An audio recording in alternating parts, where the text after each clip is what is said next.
Film start होती है, हमें एक लैब का सीन दिखाया जाता है जहाँ पे एक साइंटिस्ट कुछ जीव के डीएनएज को निकाल के एक्सपेरिमेंटल चीज़ें बना रहा होता है। और ये प्रोजेक्ट गवर्नमेंट फंडेड था। तो बहुत कोशिश करने के बाद भी ये साइंटिस्ट गवर्नमेंट को सही रिजल्ट नहीं दे पा रहा था, तो गवर्नमेंट ने ये प्रोजेक्ट बंद कर दिया और उसे फंड देना रोक दिए थे। पर फिर भी साइंटिस्ट नहीं रुका और उसने चोरी छिपे इस प्रोजेक्ट पे काम करना जारी रखा। एक दिन वो जो दवाई बनाई थी उसे वो खुद में इंजेक्ट कर लेता है। उसको एक बेटा होता है और उसने उसका नाम ब्रूस रखा। धीरे धीरे उसका बेटा बड़े होने लगता है तो साइंटिस्ट देखता है कि उसके बेटे में भी जो दवाई उसने खुद में इंजेक्ट करी थी उसका असर आ चुका है। तो वो इस चीज़ का क्योर ढूंढने के लिए फिर से अपने एक्सपेरिमेंट स्टार्ट करता है कि जब भी इस बच्चे को जिसको कभी कोई चोट लगे तो उसको वो चोट की दर्द महसूस ही नहीं होती थी। तो मूवी का सीन स्विच होता है और हमें ये देखने को मिलता है कि ब्रूस अब बड़ा हो चुका है और वो किसी और फैमिली के साथ रहता है। उसे ये बताया जाता है कि उसके पेरेंट्स मर चुके हैं और अब ब्रूस भी साइंटिस्ट बन चुका होता है। उसकी एक कुलीग होती है उसी लैब में जिसका नाम रोज होता है। और दिखाया जाता है कि वो दोनों एक दूसरे को पसंद करते हैं। ये दोनों एक टॉपिक पे रिसर्च कर रहे होते हैं कि किसी भी जख्म को कैसे जल्दी से जल्दी भरा जा सके।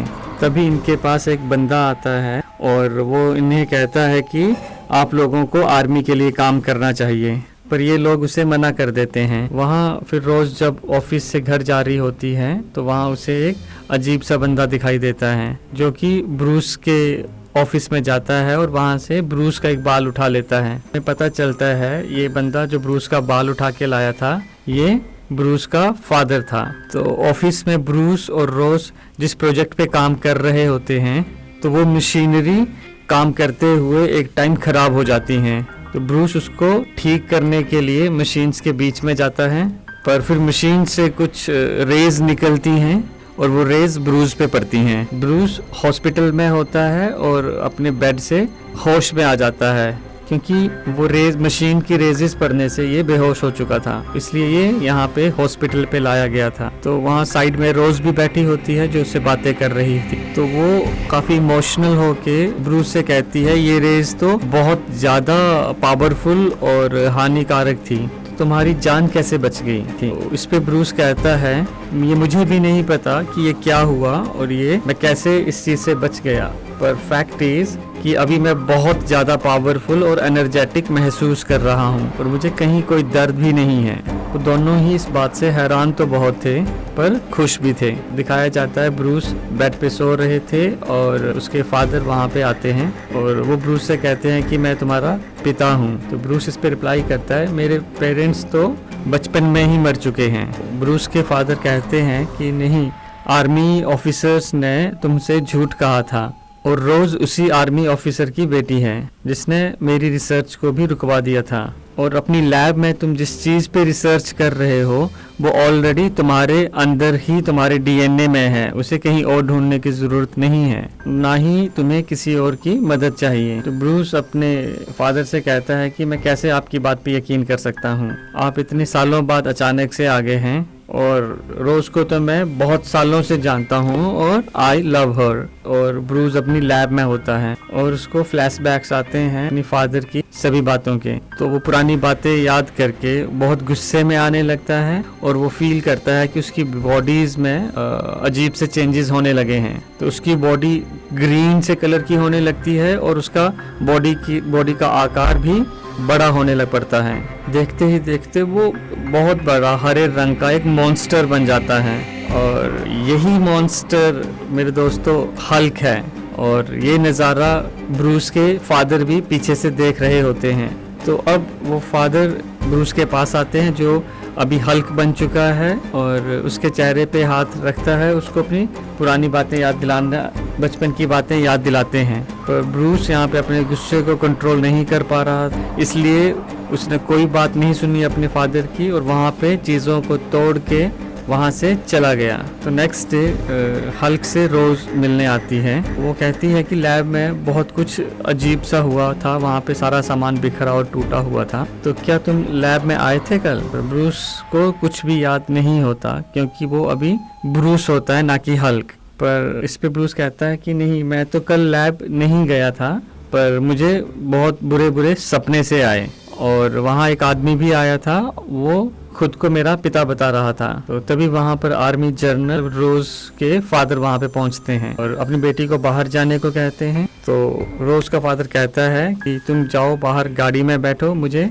ब्रूस से कुछ अकेले में बातें करनी है। तो ये आर्मी जनरल ये भी जानता था कि ब्रूस का फादर वो ही साइंटिस्ट है जिसका प्रोजेक्ट सालों पहले गवर्नमेंट ने रुकवा दिया था, और ये अपने फादर का छूटा हुआ प्रोजेक्ट को भी कहीं ना कहीं पूरा कर रहा है। और फिर वो ब्रूस से पूछताछ करने लगते हैं। नेक्स्ट सीन में दिखाया जाता है कि रोज ब्रूस के फादर के घर पहुंचती है और रोज ब्रूस के फादर से ब्रूस में ऐसा क्या है कि मेरे फादर उसके पीछे पड़े हुए हैं। ब्रूस के फादर इस पे कहते हैं, क्या तुम मेरे बेटे को अपने फादर यानी आर्मी जनरल के पास छोड़ के आ गई हो? तो तुम नहीं जानती हो ब्रूस के बारे में, वो सच में बहुत यूनिक है, उसके अंदर बहुत सारी पावर्स हैं। अगर ये आर्मी जनरल को पता चल गया तो उसे पकड़ लेगी और दुनिया जो है वो यूनिक चीज़ों को एक्सेप्ट नहीं कर सकती, तो हो सकता है वो उसको मार भी दे। और फिर सीन स्विच होता है ब्रूस के घर में, जहाँ आर्मी जनरल उससे बात कर रहे होते हैं। तो वो उससे पूछते हैं कि तुम्हारे फादर कहाँ हैं? तो इस पे ब्रूस कहता है कि मुझे तो बस इतना पता है कि उनकी सालों पहले डेथ हो चुकी। तो इस पे आर्मी जनरल कहता है कि मैं वही हूँ जिसने तुम्हारे फादर को जेल में भेजा था, और तुम्हें पता है कि मेरी बहुत पहुँच है, तो मैं हर बात का पता लगा के रहूँगा, और अगर तुमने भी मुझसे कुछ छिपाया और सही इन्फॉर्मेशन नहीं दी तो मैं तुम्हें भी जेल में बंद कर दूंगा। तो इस पे ब्रूस कहता है कि मुझे नहीं पता और मुझे कुछ भी याद नहीं है। तो इस बात को सुन के आर्मी जनरल बहुत गुस्सा हो जाते हैं और वो कहते हैं, फिर तो तुम्हें ये भी हक नहीं है कि तुम एक लैब खोलो और वहाँ पे काम करो, तुम्हारा दिमाग तो छोटे बच्चों जैसा है, और ये भी याद रखो कि अब तुम्हें मेरी बेटी से दूर रहना है। और फिर ये कह के आर्मी जनरल वहाँ से चला जाता है। और तभी ब्रूस को एक कॉल आता है जो उसके फादर का होता है। तो वो ब्रूस अपने डैड से पूछता है कि आपने मेरे साथ ऐसा क्या कर दिया है, मुझ में ऐसा क्या इंजेक्ट कर दिया है जो ये बीमारी जैसा है? तो इस पे उसके फादर कहते हैं, ये कोई बीमारी नहीं है, ये पावर्स हैं, तुम्हें इन्हें यूज करना सीखना होगा। तो इस पे ब्रूस कहता है कि नहीं, ये मुझे नहीं चाहिए, मैं इन्हें खत्म कर दूंगा। तो इस पे ब्रूस के फादर कहते हैं कि तुम अपनी पावर्स को कंट्रोल करना सीखो और रोज को भूल जाओ, क्योंकि तुम्हारा डीएनए से मैंने कुछ क्रिएचर्स बनाए हैं जो रोज के पीछे उसे मारने के लिए भेज दिए हैं। और ये सुनते ही ब्रूस अपने फादर का कॉल काट के रोज के घर की तरफ जाने लगता है उसे बचाने के लिए। तभी रास्ते में उसे एक आर्मी का ऑफिसर मिलता है और वो उससे कुछ पूछता है और उससे लड़ाई करने लगता है, जिसपे ब्रूस को बहुत गुस्सा आता है और वो फिर दोबारा से हल्क में बदल जाता है और काफ़ी बड़ा हरा दानव जैसे। और अब वो रोज के घर पहुंच चुका होता है और वो दोनों एक दूसरे को देखते हैं और ब्रूस फिर रोज को गाड़ी के अंदर बिठा देता है सेफली। और तभी वहाँ पे वो क्रिएचर्स आते हैं जो ब्रूस के फादर ने रोज को मारने के लिए भेजे थे। ये कुत्ते की तरह दिख रहे थे, बहुत ही भयानक और डरावने। तो फिर ब्रूस यहाँ पे इन सब क्रिएचर्स को पटक पटक के मार देता है। इसके बाद ब्रूस रोज से सारी बातें शेयर करता है कि मेरे डैड असल में चाहते क्या हैं। तो मेरी बॉडी में कुछ हिडन पावर्स थी, जब लैब में मशीन्स खराब हुई और जब मैं उसे बना रहा था, उससे निकली रेस से ये पावर्स बूस्ट हो गई हैं और अब इन पे मेरा भी कंट्रोल नहीं हो पाता, और जब मैं अनकंट्रोल्ड होता हूँ तो मैं हल्क बन जाता हूँ। तो इस बात पे रोज उसे कहती है कि परेशान ना हो, हम मिलके इसका कोई हल निकाल लेंगे और मैं तुम्हारे साथ हूँ। वो रोज फिर अपने फादर को कॉल करती है उनसे हेल्प मांगने के लिए। वो चाहती थी कि वो अपने फादर से कुछ हेल्प ले सके ताकि ब्रूस को हेल्प किया जा सके, पर रोज को ये पता ही नहीं था कि वो रोज के फादर ही हैं जो हल्क के पीछे पड़े हुए थे। तो जैसे ही रोज के फादर को पता चलता है कि रोज ब्रूस के साथ है तो वो वहाँ पे अपनी आर्मी भेज देते हैं। वो लोग ब्रूस को बेहोश करके अपने साथ ले जाते हैं। या आर्मी जर्नल मतलब रोज के फादर के पास। रोज कहती है कि मैं तुम्हें जल्दी ठीक कर लूंगी। उसे नहीं पता था स्टोरी का मेन विलेन तो उसका फादर ही था। तो वो आर्मी बेस में ब्रूस को लेके आते हैं जो ज़मीन से हज़ारों मीटर नीचे थी, और उनका प्लान था कि वो ब्रूस को हमेशा के लिए एक जेल में बंद कर देंगे जहां ये हमेशा के लिए बेहोशी पड़ा रहेगा। तो जैसे ही रोज को पता चलता है कि उसके फादर ने ब्रूस के साथ क्या किया है, तो वो अपने फादर के पास पहुंचती हैं और पूछती हैं कि आप ब्रूस के साथ ऐसा क्यों कर रहे हो, आप ब्रूस से इतनी नफरत क्यों करते हो। तो इस पे उसके फादर कहते हैं कि मेरी कोई जाति दुश्मनी नहीं है ब्रूस से, और ना ही मैं उससे कोई नफरत करता हूँ। वो तो पूरे मानव समाज के लिए खतरा है, और वो अपने डैड की तरह एक पागल साइंटिस्ट है। रोज कहती है प्लीज आप मुझे उससे एक बार मिलने दो, मैं उसे अच्छे से जानती हूँ। तो बहुत बातचीत करने के बाद रोज अपने फादर को मना लेती है, और उसका फादर रोज को ब्रूस से मिलने की इजाजत दे देता है। तो रोज फिर वहाँ पे ब्रूस के पास पहुँचती है और उसके साथ टाइम स्पेंड करती है। फिर सीन स्विच होता है, ब्रूस, रोज और रोज के फादर एक रूम में होते हैं, जहाँ रोज के फादर रोज से कहते हैं कि अब तुम ब्रूस से नहीं मिल पाओगी, क्योंकि यहाँ कुछ लोग आ रहे हैं जो ब्रूस को हमेशा के लिए अपने साथ ले जाएंगे। और दूसरी तरफ जब ब्रूस के फादर को ये खबर मिलती है कि उसको आर्मी वालों ने पकड़ लिया है, तो वो फिर परेशान हो जाता है और सोचता है कि मैं अपने बेटे को कैसे बचाऊं, और जो रिसर्च पे वो काम कर रहा था उसको भी कैसे सेफ रखा जा सकता है। तो अब ब्रूस के फादर भी ब्रूस की लैब में पहुंचते हैं, जहां ब्रूस की बॉडी में वो रेज अंदर गई थी जिसकी वजह से वो हल्क बनना स्टार्ट हो गया था। तो इसलिए वो भी वहीं पे पहुंच के उन्हीं मशीनों को स्टार्ट करके अपनी बॉडी पे सेम रेज को फेंकता है, ताकि वो भी अपने बेटे जैसा यूनिक बन सके और वो फिर अपने बेटे को भी बचा सके। तो पर यहाँ हम देखते हैं कि उसकी बॉडी में एक और अलग सा रिएक्शन हो जाता है। तो ये जिस भी चीज़ को हाथ लगाता ये उसी की तरह बनने स्टार्ट हो जाता था।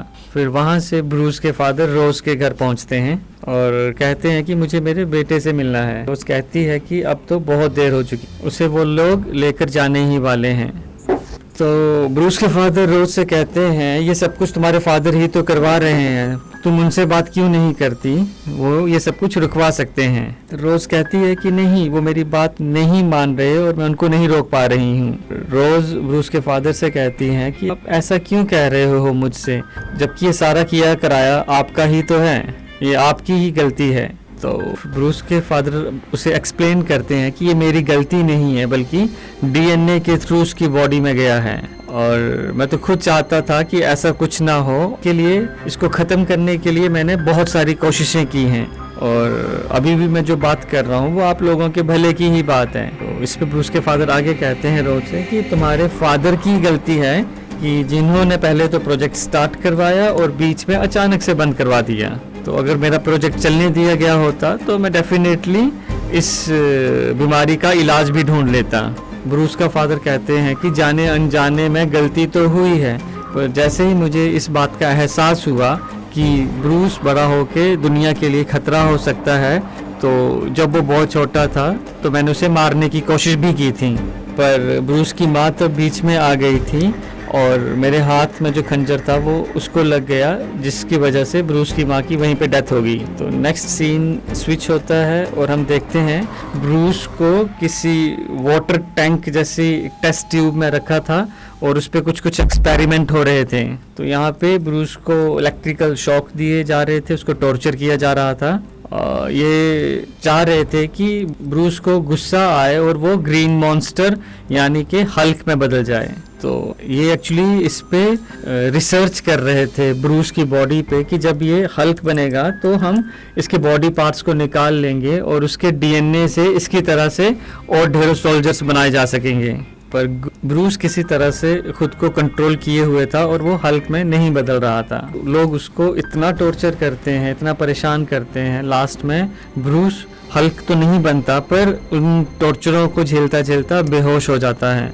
तो वो एक वाटर ट्यूब के अंदर होता है और फिर उसको अपनी पुरानी यादें आती हैं बचपन की। उसको दिखता है अपनी पुरानी यादों में कि जब वो बहुत छोटा था तो उसके फादर उसको कैसे मारने लगे थे मॉन्स्टर समझकर, और उसी की वजह से उसकी माँ की भी डेथ हो गई। और ऐसे और ढेर सारी बुरी यादें उसे घेर लेती हैं और लास्ट में वो बहुत गुस्सा महसूस करता है और जिसकी वजह से वो इस वाटर ट्यूब के अंदर में ही हल्क में बदलना स्टार्ट हो जाता है और हल्क बन जाता है पूरी तरह से और वो फिर वाटर ट्यूब को तोड़ के बाहर आ जाता है।